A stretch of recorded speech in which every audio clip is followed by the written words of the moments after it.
Hello friends welcome back to my channel Rupali's diary. आज 20 जून आमी सकलोৱে जानो আজি राभा दिवस। সেয়েহে কলাগুৰু বিষ্ণুপ্ৰসাদ ৰাভাদেৱলৈ শতকোটি প্ৰণিপাত জনাইছোঁ। আৰু আমি বৰপেটা ৰোড সাহিত্য সভাই আয়োজন কৰা ৰাভা দিৱসলৈ ওলাইছোঁ। প্ৰত্যেক বছৰে বৰ সুন্দৰকৈ আয়োজন কৰে। আজি অলপ বতৰটো বেয়া, সেয়েহে পতাকা উত্তোলন মাল্যাৰ্পণ আদি কাৰ্যত অলপ অসুবিধা হ'ব। তথাপিও সকলোৱে এইদৰে ছাতি লৈয়ে আগবাঢ়িছে। সাহিত্য সভা ভৱনৰ সন্মুখত এয়া হৈছে জ্যোতি বিষ্ণু সৰোবৰ। তাতে এয়া আমাৰ শ্ৰদ্ধাৰ মালতী দাস বাইদেৱে বন্তি প্ৰজ্বলনৰ কাৰণে আগবাঢ়িছে।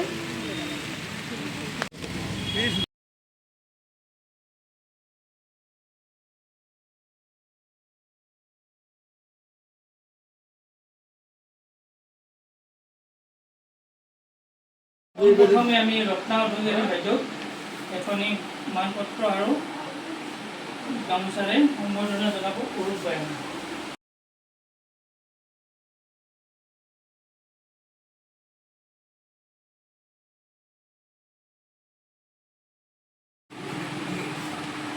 কথা হ'ল গুৱাহাটী পঞ্চৰত্ন সাহিত্য সভাৰ পৰা যোৱা কি কয় ফেব্ৰুৱাৰী মাহৰ 3 তাৰিখে অধিৱেশন হৈছিল। তাতে মোৰ এখন গ্ৰন্থ উন্মোচন কৰা হৈছিলে। তেওঁলোকে ইণ্টাৰনেটিক মোৰ কিতাপখন চাব পাৰিছে গুৱাহাটী সাহিত্য সভা। এই কিতাপখন মোৰ লগতে আছে। মই ভাবিছোঁ যে আমাৰ ইয়াতো আৰু ইয়াতে বৰপেটা সাহিত্য সভাৰ নামতো কিন্তু 1913 কয় 2013 চনত যিটো আমাৰ সাহিত্য সভা হৈছিল, ইয়াতো তেতিয়াও মই গ্ৰন্থ এখন উলিয়াইছিলোঁ। সেইটোৰ নাম আছিল অন্তৰংগ বৰ্ণমালা। তাতে 100টা কবিতা আৰু কথা মিলি 100টা সংকলন উলিয়াইছিলোঁ। আৰু এই বহুত কথা এইবিলাক সাহিত্যত। এই গ্ৰন্থখন হৈছে মোৰ প্ৰথম কাব্যগ্ৰন্থ। এই গ্ৰন্থখন মই আপোনাৰ আৰু বাকীখিনি মই একেলগে দি দিব পাৰিব। বহুত বহুত ধন্যবাদ। বৰপেটা ৰোড সাহিত্য সভাই আয়োজন কৰা অনুষ্ঠানৰ পৰা আহিলোগৈ। আকৌ এতিয়া আছে আবেলিলৈ বৰপেটা জিলা কবি সন্মিলনৰ উদ্যোগত বৰপেটা ৰোড কবি সন্মিলনৰ সৌজন্যত এয়া হৈছে বন্তি প্ৰজ্বলন কৰিছে। এয়া অসম কবি সন্মিলনৰ সভাপতি শ্ৰদ্ধাৰ দীনেশ দাস ছাৰে আৰু কবি সন্মিলনৰ সকলো বিষয়ববীয়াই শ্ৰদ্ধাঞ্জলি নিবেদন কৰিছে। প্ৰথম কাৰ্যসূচীৰ সমাপ্তৰ পিছতেই সমবেত সংগীত আমি পৰিৱেশন কৰিছোঁ।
জিলাখনৰ বিভিন্ন ঠাইৰ বিশেষ ক্ষেত্ৰত পাৰদৰ্শিতা দেখুওৱা ব্যক্তিক সম্বৰ্ধনা জনোৱা হয়।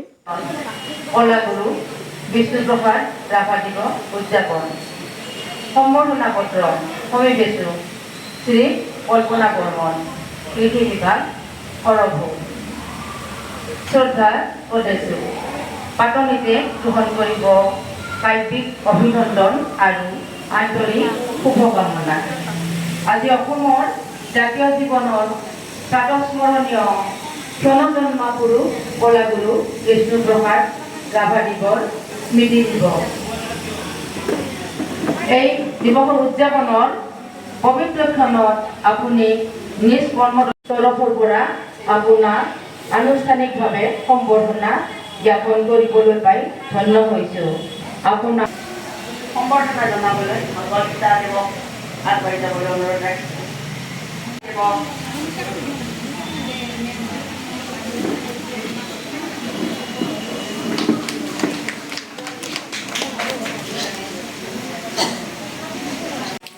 কেন্দ্ৰীয় সমিতিৰ সদস্য মহোদয় সেৱক আগবাঢ়ি আহিবলৈ অনুৰোধ ৰাখিছোঁ।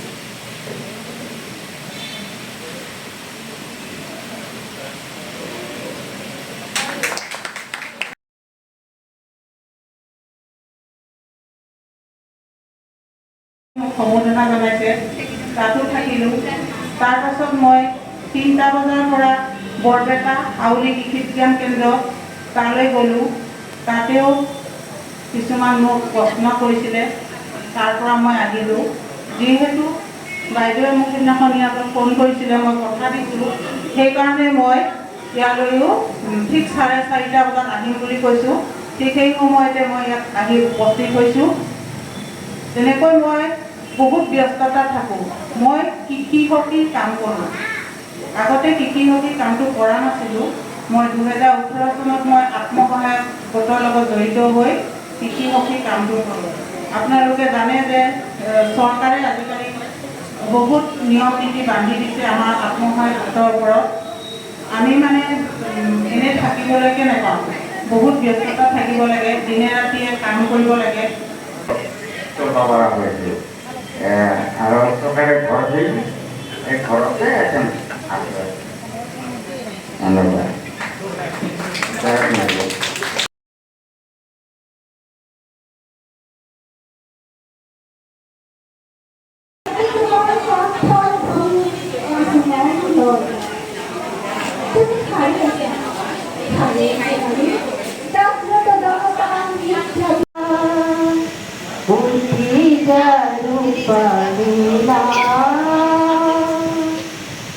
দেখি তোৰ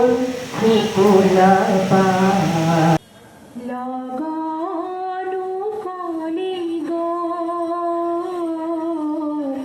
তেওঁ যে নহ'ল কোৱা, লগনো কলি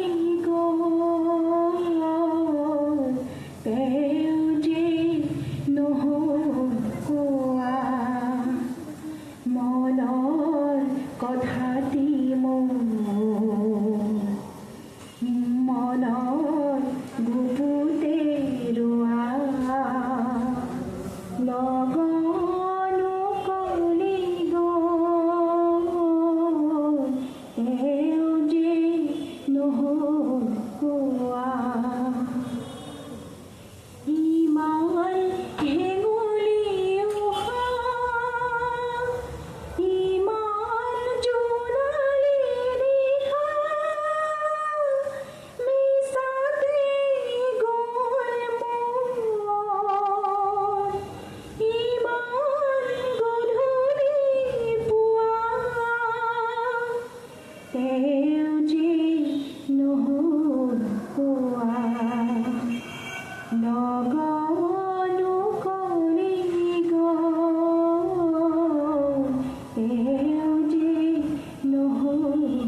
দিয়া ওলালে ৰান্ধোন ঠাই চব পৰীক্ষাত সাজি আনিবাৰ দেখুৱা মুগাৰ নল সমনীয়া নৱ সমাজ নমস্কাৰ তাৰ শিৰোনাম হেৰৌ বিপ্লৱী বিদ্ৰোহী বীৰ হেৰৌ বিপ্লৱী বিদ্ৰোহী বীৰ তোৰ আৱনত শিৰ অতদিন তই আছিলি সুসুপ্ত পৰপদানত নিৰ্যাতিত নিপীড়িত দলিত পতিত আজি এই নতুন যুগত তই জাগ্ৰত হেৰৌ অগণি যুগৰ ৰঙা ফিৰিঙতি শিখা জল জল উঠ উঠ আন কাহি ৰুদ্ৰ কপালৰ ৰক্ত চন্দ্ৰ কলাৰেখা তুলিল তই কৰালি কালিৰ ভীম ভয়ংকৰ খৰ্গ ভাং ভাং ভাং ভাং কালাৰ কপাল শত অভিশাপ পূৰ্ণ এই দুখময় দুৰ্গ তই নিজে অনন্ত বিশাল 10 শত ফনাই বিজ্ঞান তই অগ্নিগিৰি অগণি উগাৰি জ্বলা জ্বলা শত লক্ষ পাপ অনৰ্গল হৈ দাবানল তই হিমগিৰি শৃংগ গগন চুম্বক উচ্চতা মৌন গম্ভীৰতা তই প্ৰশান্তৰৰ গভীৰতা হৃদয়ত পূৰ্ণিময় সাগৰৰ মহা অসীমতা কল্ললময়ী বিশালতা তই শক্তিবান সি নিৰিখি দহিচি মহান তোৰ অস্থি মহা অস্ত্ৰ শোষকৰ মৃত্যু কষ্ট শোষণেৰে পুঞ্জীভিত ধনীৰ মৰণ সিহঁতৰ শোষণেই মৃত্যুৰ কাৰণ বল বল বল বল সাধু খবৰে বল সাধু খবৰে বল ভাং ভাং দুৱাৰৰ দান ধন্যবাদ শিল্পীৰ মহামানসত প্ৰতিধ্বনিত হৈ বাজি জীৱন নাটৰ সুৰ সৃষ্টিশীলতাৰ গাঁথনি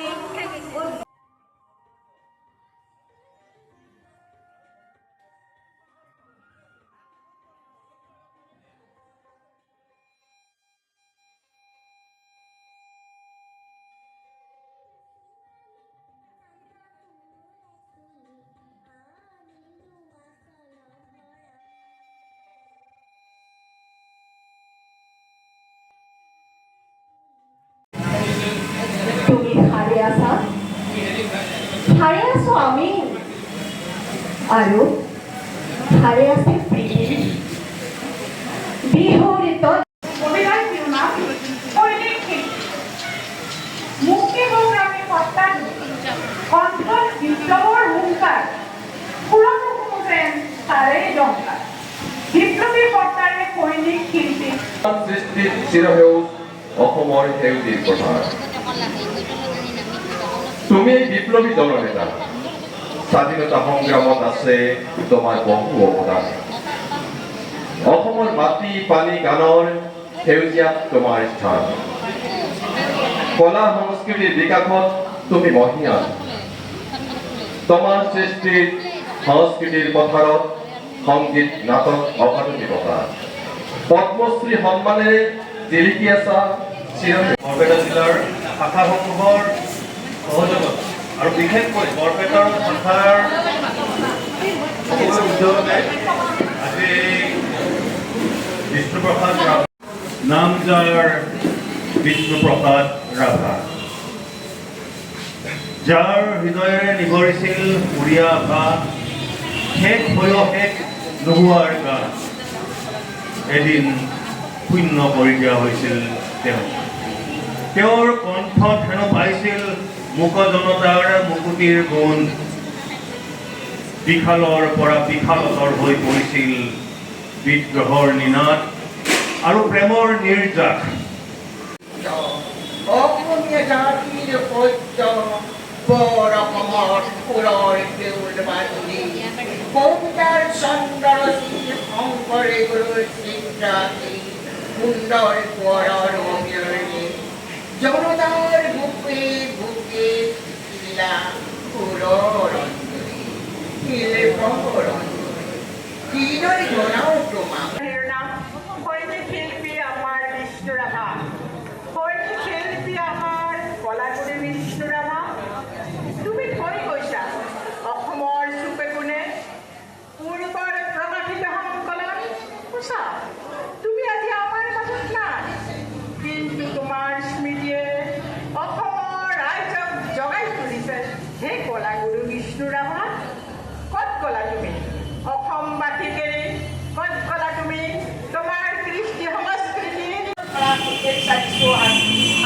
দিছোঁ, কাৰণ তেওঁলোকৰ এই সহযোগ নাথাকিলে মই কেতিয়াও ইয়াত সমবেত হ'ব মাতিবই নোৱাৰোঁ। গতিকে প্ৰত্যেকজনৰ নিস্বাৰ্থ সহযোগ আৰু আপোনালোকৰ এই উপস্থিতিয়ে শ্ৰী ভৰালীদেৱৰ এই সহযোগ আমাৰ কাৰণে সঁচাকৈ মই অন্তৰ কৰি প্ৰশংসা কৰিছোঁ, অন্তৰ কৰি আপোনালোকক শলাগ লৈছোঁ। গতিকে মই বেলেগকৈ আৰু আজিৰ এই দিৱসটোৰ কথা ক'ব নোখোজোঁ। আপোনালোকৰ উপস্থিতিয়ে মোৰ কাৰণে বৰ গৌৰৱৰ কথা। গতিকে আপোনালোকক ধন্যবাদ জনাই সিদ্ধান্ত সমাপ্ত কৰিছোঁ। তেতিয়া শলাগৰ শৰাই আগবঢ়াব আমাৰ বৰপেটাৰ শাখাৰ সম্পাদিকা হৰিদাস সভাপতি মহোদয়া, লগতে মঞ্চত উপস্থিত বিশিষ্ট কবি ব্যক্তিসকল আৰু অন্যান্য কবি ব্যক্তিসকল, আজিৰ এই এখন কবি সন্মিলনৰ অন্তৰ্গত বৰপেটা জিলা কবি সন্মিলনে যিখিনি আমাৰ আজি 20 জুন বিষ্ণু ৰাভা দিৱস উদযাপনৰ কাৰ্যসূচী হাতত লৈছে, এই কাৰ্যসূচীখন চলাই নিয়াৰ কাৰণে প্ৰথমতে মই এই প্ৰেক্ষাগৃহৰ অধিকাৰী শ্ৰদ্ধাৰ দিলীপ ভৰালী ডাঙৰ মান্নাক মই আজি নিচিনাকৈ তেখেতে নিজৰ ইমানখিনি বহুমূলীয়া সময় দি আমাৰ মাজত অহাৰ কাৰণে তেখেতক শলাগৰে আগবঢ়াইছোঁ। লগতে তেখেতৰ পৰিচয়টো দিবলৈ অনুৰোধ জনাইছোঁ। সভাপতি তথা উপস্থিত সদন আৰু মোৰ পৰিচয়, মোৰ নাম খন্দকাৰ আব্দুল মান্নান, মোৰ ঘৰ হাউলিৰ দক্ষিণ পশ্চিম ফালে কুম্বলীপৰা গাঁৱত। মই এজন সাংবাদিক আৰু লিখা মেলাৰ লগতো জড়িত। মই এজন তাৰমানে যোৱা 1 বছৰৰ পৰা মই বাতৰি কাকতত বিভিন্ন ধৰণৰ লিখা মেলা কৰোঁ, বিভিন্ন সমস্যা লৈ। মই মোৰ প্ৰতি সপ্তাহত 1, 2 বা কোনো সপ্তাহত 3টা প্ৰবন্ধ মোৰ বাতৰি কাকত ওলায়। যোৱা 1 বছৰত মোৰ প্ৰায় 60টা প্ৰবন্ধ তাৰমানে বাতৰি কাকতত প্ৰকাশ পাইছে আৰু সাংবাদিক হিচাপে